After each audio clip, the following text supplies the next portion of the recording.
sleep, the reset, and you're able to enable like the more farming cores, because Bloodseeker doesn't always feel like he's getting his damage out due to the defensive nature OG has now. The slight adjustment from that first game.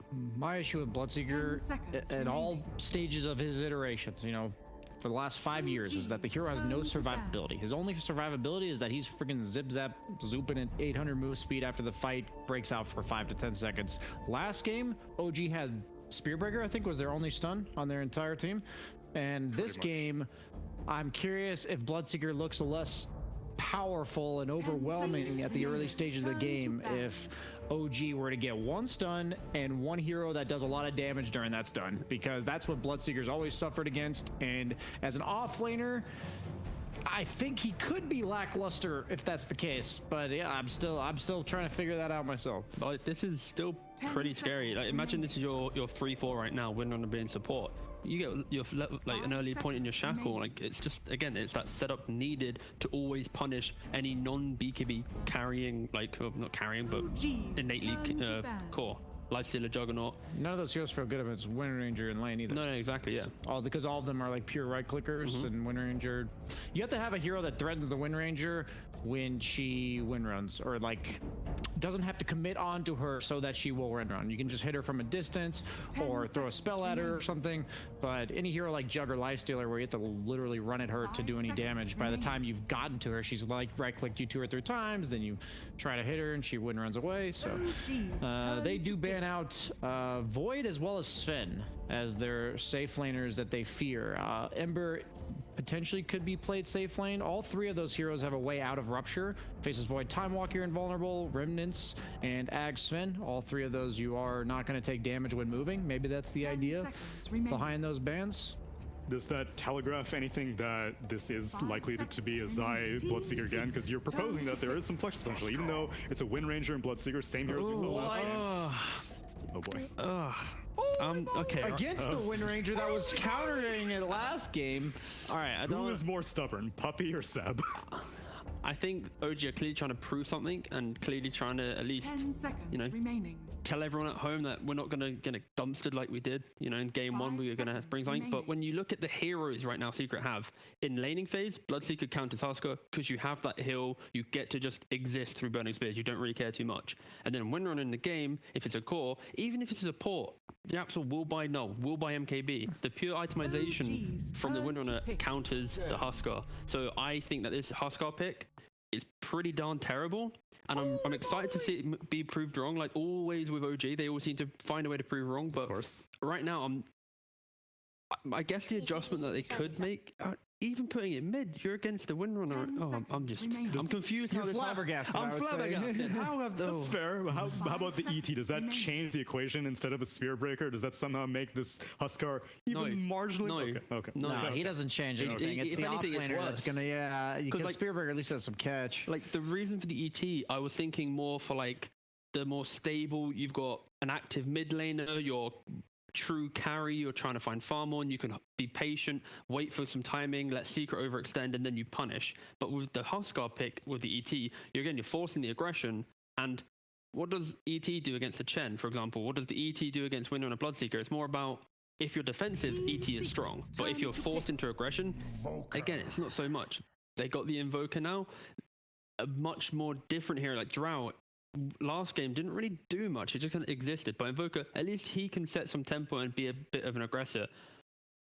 But I'm just super scared about this. But they're already revealing it being a carry again. Like they're not even giving it the flex of being potentially. I don't think there, like, realistically there is no flex there, right? Like there isn't a Huskar, you mean? Yeah, there isn't a Topson Huskar scenario. So it is already shown as the carry. Is there a Seb Huskar scenario? Or probably not. Do they want to lose quicker? They are technically already qualified, but let's not even go down that line. Previous panel had said that Matumbo Man could be playing literally any hero. He had the anti-mage in game 1. This time he will be having the Lifestealer. Still don't know who the OG offlaner is going to be, but Lifestealer, you had mentioned spell immunity as being something relevant. I think that was more for OG though. It was, yeah. Secret will be. It's still very good here. I mean, like Oracle AT do absolutely nothing to rage. Huskar, unless he's already put the burning spears on you, does nothing to rage. It's about the game plan though. Secret are presenting. It's the fact that they can like Chen can enable the lifesteal lane, and then he can pivot into the Bloodseeker when he has that like 8-minute veil. You're gonna have a Chen army plus Bloodseeker veil pressuring that tier 1 tower into that Huskar. Whilst lifesteal as a carry naturally with levels, he cares about pretty much no rotation. He does not feel any pressure. Completely in the game. independent. Exactly. So he can now just park himself in front of that tower, and just you can play the entire map. And then Matu, when he has his items, he can then join the fight when needed. So it's very much for OG. This Invoker as well. How do you ever move to this safe lane and go, I'm killing Lifestealer? You don't, right? Yeah. Like it's that's impossible. what Lifestealer excels at as a carry. A lot of people are like, man, this hero doesn't feel like it does enough damage. Like it's supposed to be a quote unquote carry. What Lifestealer as a carry does is his damage output's going to be pretty decent once it gets 1 or 2 items, but mainly in the first 15 minutes, give him a decent start, and you can just act like for the sake of his own team's movements and play, they don't have to consider him at all. They can he'll just go wherever the hell he wants, and they don't have to protect him. No counter ganking necessary. And so when you have a hero like Bloodseeker, he doesn't want to TP respond to ganks. He just wants to play his lane and rupture people. Seb has played ET offlane though. I was going to say I've seen that. Yeah, I have seen it. 4? Yeah, I have. Yeah, why not? You know, if it's like they're currently banning out push with the Furin, right? They could potentially just go for like a Shaman-esque 4, get a bit of push potential, put the ET3, and then at least then you have something to play around, right? You get to a tower, you put down the Serpent Wards, and you're fighting. Again, it doesn't feel nice to say, but I think putting that ET into 3 might at least open up the game for a healthier game, because you're going to have maybe a activated 4. Because right now, what Seb heroes are you think? Enigma, pretty darn good. What Seb heroes are you thinking right now that could actually I like change this Slardar game? a lot. True, yes, Slardar as well is pretty darn good. They need a stun, and they need I think the stun plus the giving some extra damage to their lineup is really important right now. That's why. Is he not too slow though? Because like we just saw how Secret played this Bloodseeker.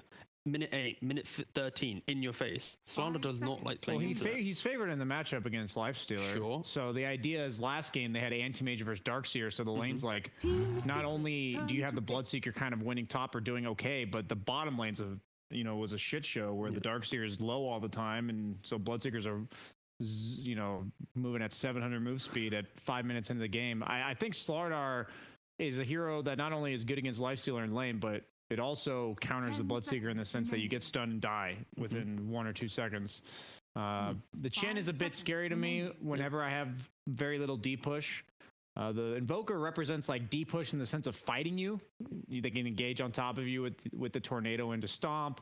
But is it pretty much guaranteed to be a Quaswex Invoker? I think so. I don't know if I've ever seen Topson play Exort. Like he always plays Quaswex. He dabbles in the odds. Yeah, of course, if you're an Invoker player, you're going to play some of the odds. But I just feel like he plays 80 to 90%. Okay, so now pretty much Quaswex. You put the winner on the mid, Bloodseeker's your lane. You've got obviously the Yapsor Rubik. Normally, Rubik's the one that they start the draft with. Now slapping it to the end. For OG, they now have to decide how are they finding a timing and winning at least one lane. Because that first game, they didn't win any lanes. And at least this game, you'd argue the mid lane should go better with the Invoker. But what is their off-lane recipe to be able to punish a Chen Lifestealer when you already have an ET present in that lane?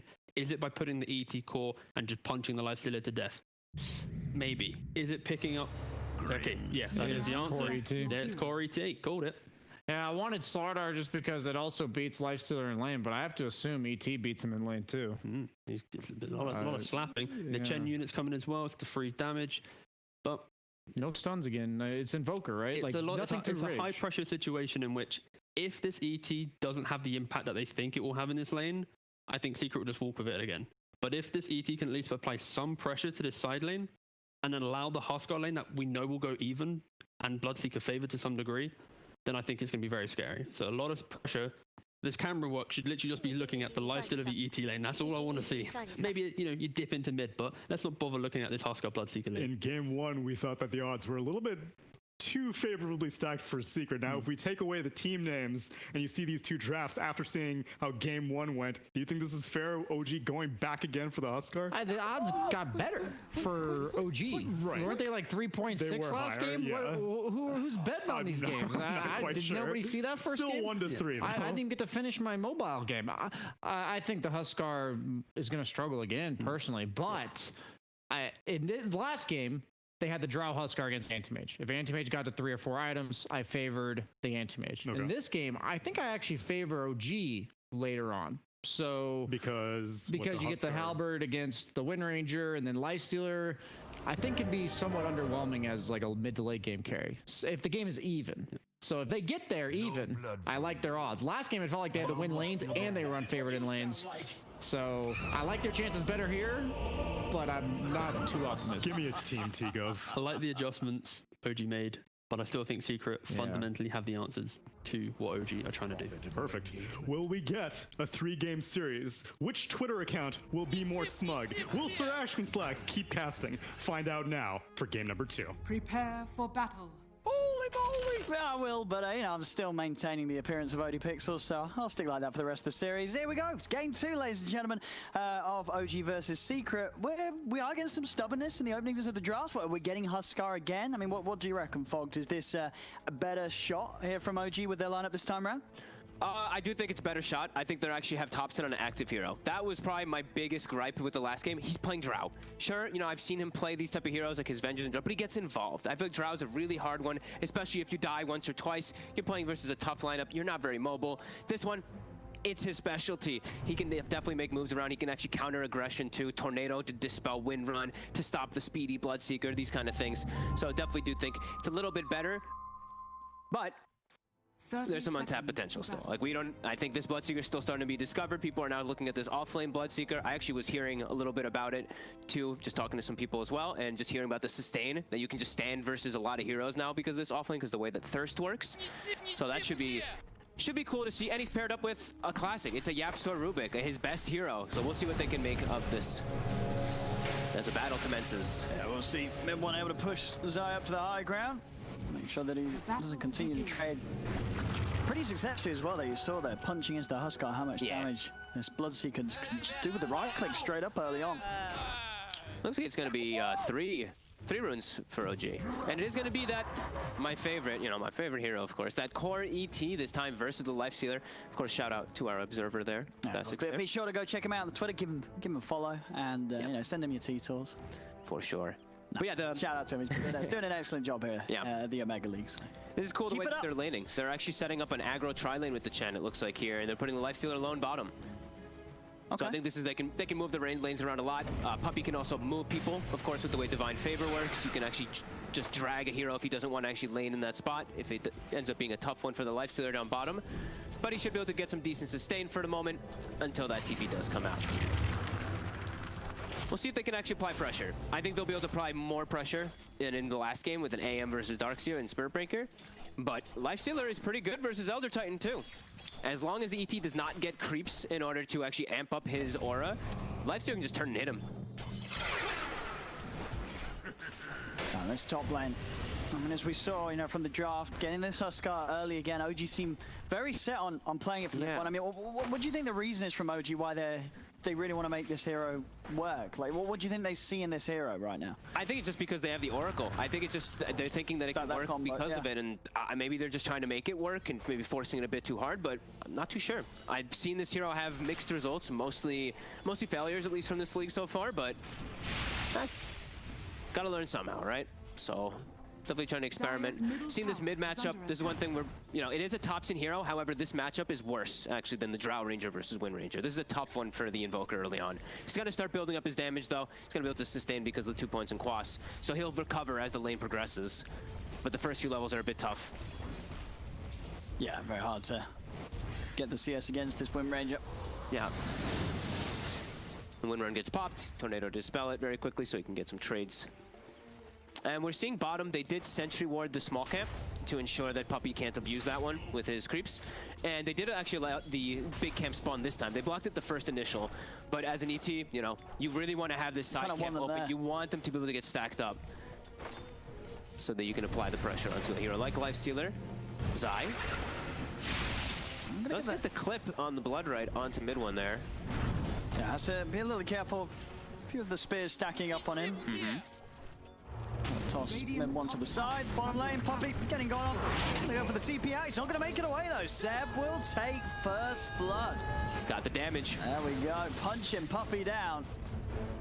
This is, you can imagine the sort of first blood that will, give Seb the momentum, the sort of ego boost there. He's got first blood. He's ready to sort of show Secret how he's done this. I think that's a lane where you can't play for the last hits. You're an Elder Titan Grimstroke versus this Lifestealer. I think you just have to play for these crazy type of kills and moves. Mid one. And one's able to push him back with the disarm, but they chase him down, and now they turn over towards No-Tail. Blood rides out. No-Tail, he's going down. He's caught by it. They'll dive in, and Secret will claim both of their lives. Instant salve by YapzOr onto Zai as well, and then tanks the tower. That top lane is not looking so good. Bloodseeker able to sustain, and that pure damage, it's nothing to joke about. Like, the thing is, like, what does Oracle really do? You can't even do anything about the damage because your W doesn't do anything versus pure if he did even go for a skill point early on. Lots of damage between these two. And he's gonna, it looks like probably the same build, right? I think the Veil worked really well last time. It's not like he has as great of a team there's no lineup with it, but Rubik's good. Even Rubik's gonna be able to get some Grimstroke spells eventually. See 4-minute rune, rotations coming up. Both supports from Secret emphasizing this one. They really want to fill up Nisha's bottle. Yeah, they're going to be able to do so. DD rune as well. Spawns on the bottom for Nisha. And they can do these rotations a little bit easier because they have these strong side laners. This Rage built-in Lifestealer, this Thirst speedy Bloodseeker who's had a good start. They can move for those runes early on and not jeopardize their side lanes too hard. Sure, like Matu's going to get pushed away from the wave, but he's not going to die down here. No. Unless he misplays, like, completely. Or they get an early point of silence. But now Saksa, he steps up a bit far. Matu. Whoa, the damage. Gotta be a little careful of those punches from Seb. The dispels. That creep, they have to kill it. You have to get rid of that one there. It can dispel both the Inkswell and it can also dispel the Astral buff onto the ET. So yeah, they have to make sure that they get rid of that one there. And they will. Mid one. Gonna start building in onto him. He nearly gets locked into it. The silence, of course, does still catch onto No-Tail.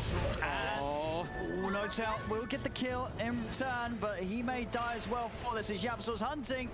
Can he find the final right click? No-Tail duking it out in the trees, getting the Purifying Flame heal stacked up. He'll be able to survive that as he hides himself in the trees. Looks like the pushback actually got YapzOr out of range to be able to lift and throw the Huskar into the Bloodrite for a second there. Ends up actually getting them a kill. And now bottom. I mean, Seb has actually forced out the Lifestealer. Yeah, so all in all, though, 5 minutes in, definitely improvement from what we saw in game one from OG this time round, coming out solidly even across the lanes.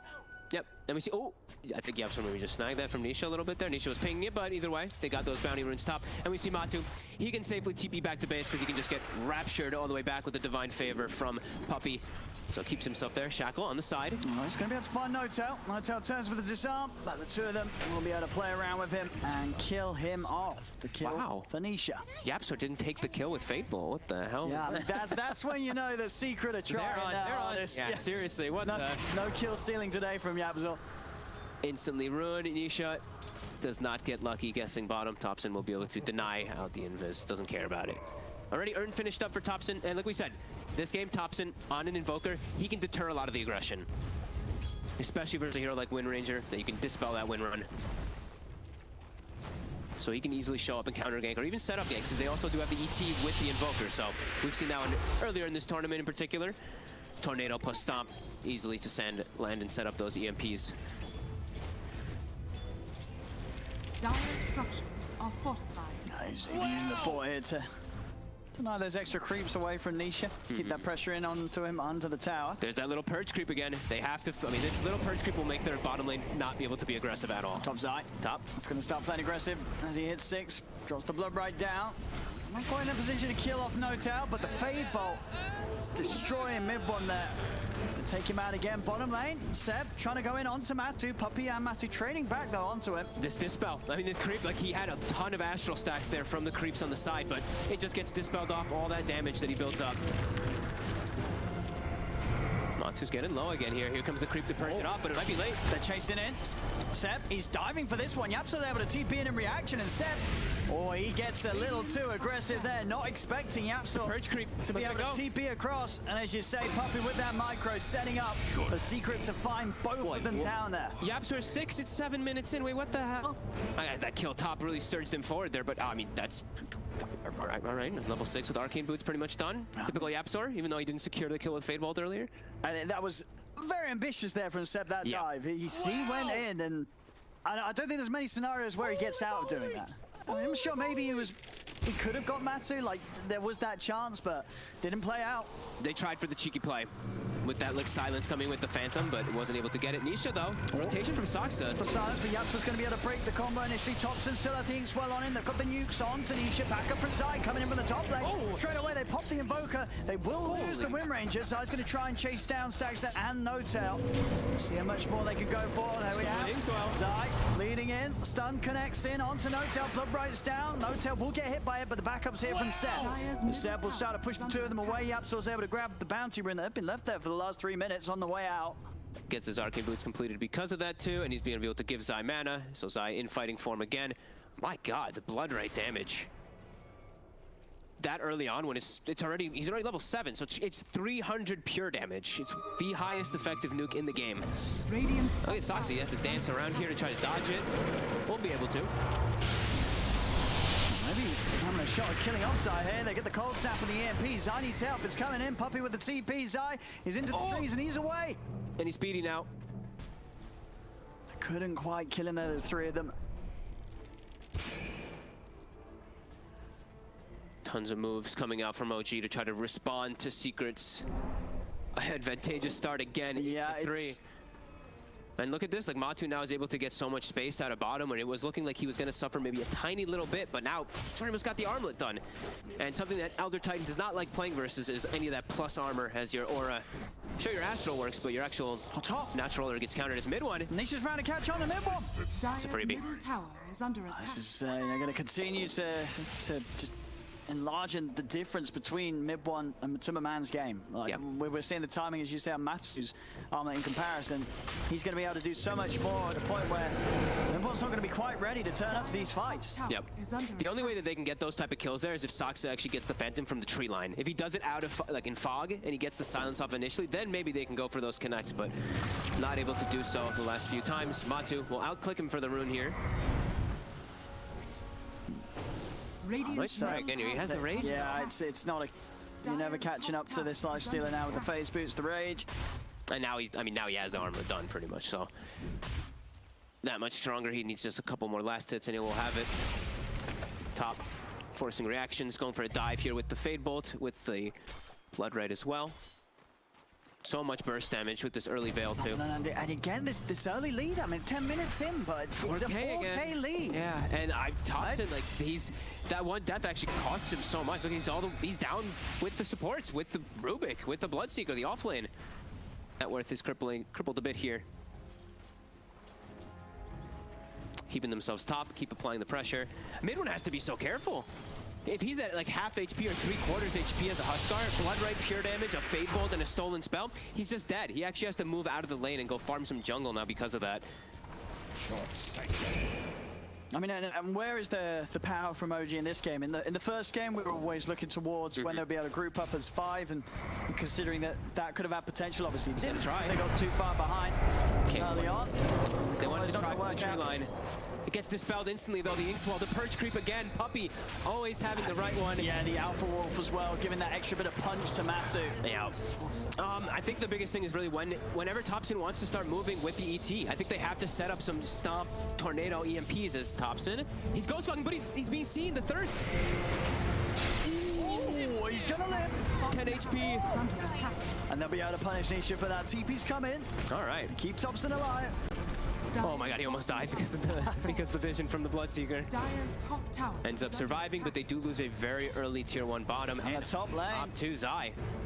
I mean, he's got 1,300 gold on top of the Veil. This is a fair bit of money on this. Soft lane Bloodseeker yet again, mid lane. Matu's going to come in.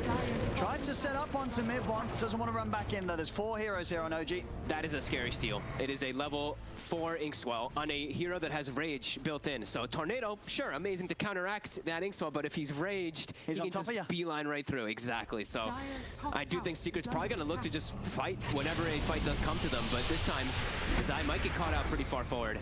No, just no messing around for the silence. Dire's middle tower. There's no cold snap because of the silence. He lives. And they're pressuring the mid-tier 1 tower. Secret just finding any opportunity to take away these very early towers here from OG. No defense in the mid lane as that tower will fall as well. 12 minutes in. And look at this 5K now. lead, it's only going up again. Yep, and they're looking for action. Stolen Inks, while they're very ready to look for these fights. They have so much damage in their draft now because of this early lead. Anyone they find will easily get brought down. All of OG, though, kind of responding here. Thompson is top. Here we go. The catch is in. They've got the shackle shot. Mid-1 needs to save straight away. False Promise comes out from no town. Mid-1 jumps immediately over onto Nisha. They have the X-Well stun as well. Nisha falling low. He'll go down. They'll get the Wind Ranger. As Matu dives in over towards Saxon. Now turning over back towards Mid-1. The stolen Purifying Flames there from Yapsor. Nuking Mid-1 out of the game. My God. They may have gone Nisha, but they lose 3 heroes for it. Matu survives. His farm starting to get quite a bit ahead of anyone else in the game. This armlet into Deso is going to come out at a very good timing for the Lifestealer. Yeah, and I mean, I'm seeing OG. They've queued up a Midas on Invoker. I believe I saw Midas queued up on Elder Titan too. It looks like they're going to take it, try to take it to the late game because of how this early game is gone. I mean, they're going to try to go for some farm build. Do they have the heroes to do that? Who's the late game hero on OG? What's the potential in that sense? I mean, it's the Invoker and the ET for the most part, Yeah. but I mean, this Lifestealer has built-in rage. He's excellent versus these heroes as game progresses no matter what. Nisha does start to fall off a little bit versus them, but Lifestealer is definitely the one who reigns supreme for the majority of this game, if not all of it, especially with this type of lead. And he's always going to get amped up, right? He's always going to have this Chen behind him to buff him up, and then Rubik stealing Grimstroke and Oracle spells. So I do feel like this Lifestealer still does reign supreme, even if it does go to the later, but OG, they might have a different idea of it. Smoke, yeah, from OG. And Secret are in OG's jungle right now. Scan comes out, so OG know the whereabouts. Secret are positioned to fight. Zai very fast. I mean, Seb's going to get ruptured straight up, so he's going to be held out to the side of the fight. Okay. If Saksa doesn't die here, this could be okay with disengage of There on GFP, top but of him. he's dead. Shackle setup. That's one down, and now it becomes a 4v5, and a 4v5 that I don't think OG's going to want to still try and force. No. Look at Matu. It's the way he's playing. There's no risk because he's just so good versus every single one of the heroes on the side of OG. This rage. Oh, it's got him in for a hammer, I believe. Okay. It's got the one up. Nice little snipe there by Thompson as he's making his way to Midas a creep. Or maybe the Midases are also for the Chen creeps, right? Maybe that's why they also. Okay, that's true. It is the Chen counter. Yeah, I was trying to think of very another expensive reason. one. Very expensive indeed. But look at Poppy. He's always having the purge creep. It's so important when you have these type of dispels. Now he's got 2. Versus Elder Titan. Even Oracle, too, it can be very good versus Grimstroke. Nisha. There's a setup into the blow. Bright Matu, he's straight on top of Thompson. Thompson just gets destroyed. No-Tail doesn't even get a chance to use the false promise on him. As Thompson goes down, Matu trying to run over the high ground. Saxon there with a counterplay. They lead forward. Oh, he gets away. He's into Nisha. He's straight back out and he's ready to fight on. The false promise will get used onto Mid-1. But they're outnumbered. They're down to. Mid-1's going to take so much damage through this false promise that he's going to pop as it comes to an end. Oh, this is insane. Oh, it's starting to look like a bit of a replay of game 1. 8K lead, 16 minutes in, 18-5. They're just so good at looking for the right fights, and they've got a mech to counteract everything there already. OG, they're nowhere near that type of mech. They have the one save, they have the one false promise, but look at the way that Matu's playing. We're saying he's playing with no risk, no care. He's just running through heroes, targeting exactly whoever he wants, and they lose Thompson at the start of it, so it was a fight that was near impossible anyway. Oh, I mean, Secret's just out of control. Secret indeed. 8-0 and 8 on Yapsor as well, by the way, on his signature Rubik. 16 of the 18 kills. He's having an impeccable performance. Dire's top tower is under attack. And just look at the damage split between the 4 of Secret. They're just in tune. Everybody's making plays on Secret. Everyone's getting equally involved. Like they're just all on the same wavelength, Secret, and it shows it. OG trying to get something together against this lineup. And for the second time in this series, it's just not falling into place at all from OG. It's falling all over the place. No, it's the way that they're making all their heroes work together is why you see those damage numbers. Like the reason Yapsor's damage is so high is not only because he's Yapsor, but because he's got the Veil back up from his teammate, from that Bloodseeker, and he got given level 6 at 7 minutes. And he got just look at it, level 12, and he's got his Blink Dagger on top of the Ether Lens at 17 minutes. He's nearly about to overtake the farm. Mid-1 and Thompson. Yeah. He's higher level than Thompson. They're now getting some time to at least hit a tower here. Finally here on the side of OG. Tower that they've been able to punch really in this game, OG. Sai quickly starts to deter that. Has a Yule's already finished up, and he's actually getting it raptured out, but he will actually, okay. He'll use himself to make sure he doesn't get hit, so that he can get pulled away and ensure that he survives as well. I mean, they Nice get a play tier by 1, Zai. but they're losing a tier 2, and of course the all-important pre-20-minute tier 2, so now Secret, Yep. if they can finish this with the availability of denying any of that 20-minute outpost XP from OG. And there's already an MKB now on Nisha. So that Huskar, who ideally you want to be able to get a halberd at some type of time, evasion's already going to get countered heavily. And the damage, like we said, the Veil, plus the Blood Rage, plus that Focus Fire with an MKB is going to be crazy. See Matsu, He gets with the the rage rage, and even starts to turn towards them there. Does realize that OG's got the full squad around, and Matsu didn't quite have the backup in the neighborhood, so he's out to the side, continuing to go for this aggressive build. Armlet, Deso into the Basher. Smoke by Secret. I think they're maybe going to try pressuring the base here. They're very strong right now, and they have Aegis, they have Deso, Armlet. They can catch people on the rotation. Matu holds his ground, walks to his teammates, does get caught by the stomp though. He gets his Armlet back off though. Yep. And Tanisha, he's saved. And again, just Zai just putting down these blood rights, forcing this whole area where OG struggle to fight into. So there's a smoke to put a base ward so they can see inside, and they're just actually going to look to sandwich them. They're here. just wrapping him around. Midone, he's kind of starts to step towards them, but then just jump out, and immediately it has to be false promise. The shackle doesn't latch. Midone's going to jump in aggressively, but he's being ruptured. He's going to take so much damage. Matsu, he's going to get to the backlines. The lift up there onto the Invoker, 3 dead. It's starting to look just as bad as game 1, folks. It really is. Certainly is. Look at, they even still had Hand of God. They did use the mech, but OG, they don't have anything to match this at all right now. Secret just, I mean, it's flawless play here. The way that they smoke and wrap around, they set up the ward too. This is just no mercy. And Matu with this just such a favorable hero matchup versus what he's against. He's, like we said, he just has no fear. He can just run into anything he wants.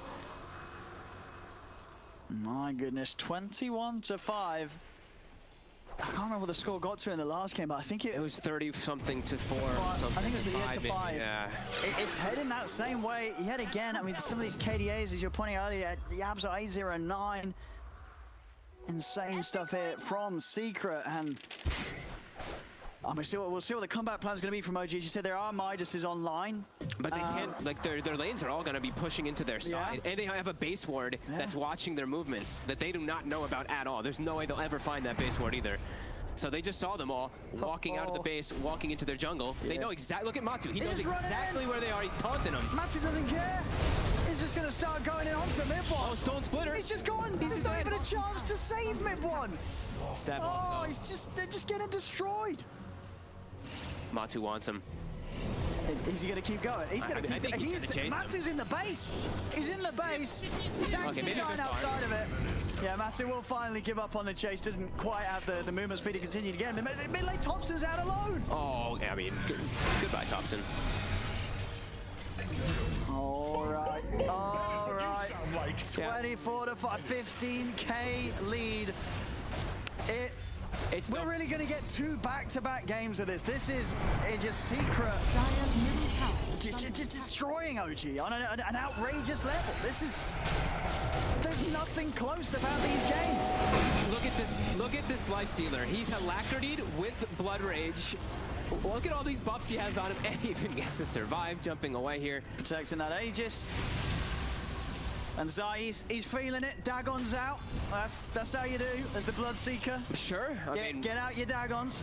You've got your max Blood Rage already, 30% spell amp. They're gonna grab. One again, getting caught out. Matches in it, he's dead again. Nothing can be done to save him. They gotta be calling this. They gotta be. They really have to. A Secret. Holy shit. It's really no mercy. Okay, Inkswell onto 2, but he's so tanky already. It's not gonna do anything. It's not doing anything at all. No, it is not. And even the power shot through with the amp up. Are they gonna get this ET as well, Seb? He's trying to get away. He will be able to get away. I mean, maybe not. He'll be able to get away. But he's forced back to the base. Secret, 22,000 gold lead. They're toying with their food now. Oh. Yeah. I mean, are we sure Secret are playing on their main accounts? I mean, what's happening? Oh, this is just. I mean, it's impeccable performance across the board. Yes, they just don't make. They're not making any mistakes. And OG, at this rate, they're falling into the traps. The Smurf detection's going to kick in, and Secret's going to jump straight to the grand finals. Holy moly!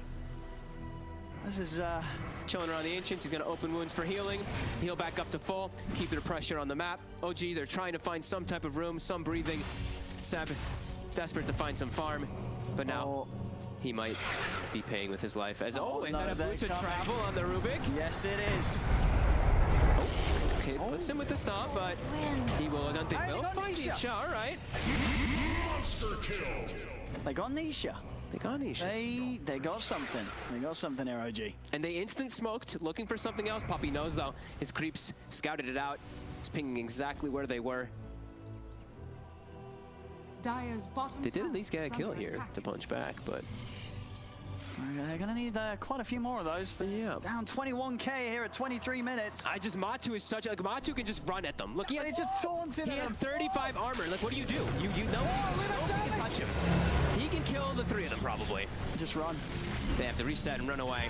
Oh, another kill. Oh, they find that's a lot of gold. There's a rupture onto Thompson. They found 2. Thompson's going to go for the TP out. Oh, No Tail gets left. Oh, but he's out with the TP, and there's nothing to cancel it. He'll survive. Okay. A bit of a punch back here from OG. I don't know if we... Oh, he does not survive. No. Did he stick? He had 19 stick charge. Oh, he didn't pop the stick. Oh, I think if he popped those... That may have saved him. I mean, they did so much damage to him with the hits, with the Deso. True, that may have not saved him. Maybe not. Yeah. I thought the fountain region might be enough to actually heal him up, but oh my god. I guess Matu just hits that hard right now. Yeah, they're too big. Dire's bottom tower is under attack. They've got the detection, Thompson, the Dagon. And he's dead. He's out. Teddy buys back. He's going to buy back. And Mid1's going to try and turn. He jumps in onto Puppy. Oh my god, Puppy's just, look at him just slowing him. There's the ghost lady. On the lift, it's holding him in the blow. Right, he's gone again, Mid1. He's gone again. OG just pushed back onto the bay. Whoa! Yabzor swagging in with the light break. As OG, they're just getting pushed back by the blood right. Shackle won't latch it. Secret playing around into the siege creep. Matu goes. Another rupture. Ready for some Carty action. Oh, Saksa, he's been spouted. He's been found. Stuns the Cardi. But pays with his life. I mean, they're getting Dagon now. That's when it's rough. When you're getting Dagoned. They just look at this, the blood rights to zone them away from going back to their fountain. They will turn. The damage, ET. Zai on the run. Oh, he's got Essence Ring. He's away. There's another stomp. They get the stomp.